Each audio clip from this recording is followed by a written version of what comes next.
मुंबईतल्या रचना संसद college of applied arts and craft या महाविद्यालयाच्या कलादालनात आजपासून कला विभागाच्या पहिल्या वर्षापासूनच्या शेवटच्या वर्षांच्या विद्यार्थ्यांनी तयार केलेल्या प्रकल्पांचं वार्षिक प्रदर्शन भरवण्यात आलं आहे।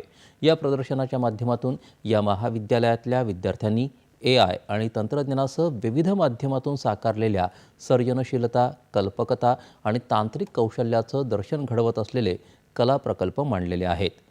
या प्रदर्शनात रेखाटन, ग्राफिक डिझायनिंग, मांडणी, टायपोग्राफी, कॅलिग्राफी आणि निसर्ग आधारित वस्तू रेखाटन यांचा समावेश आहे।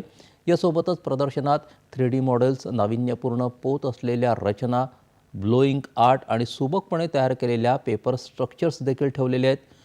2D डिझाईन, UNO प्रेरित सर्जनशील कार्ड डिझाईन, विशेष आकर्षण म्हणून प्लॅटोनिक सॉलिड्सवर आधारित कागदाचे प्राणी आणि पक्षी, त्यांचं शिल्प, टाकाऊ मालापासून तयार केलेले कीटकांचे मॉडेल्स, मातीच्या लघुशिल्प आणि तांब्याच्या तारांपासून साकारलेले प्राणी आणि पक्ष्यांचे आकारही प्रदर्शनात मांडले आहेत।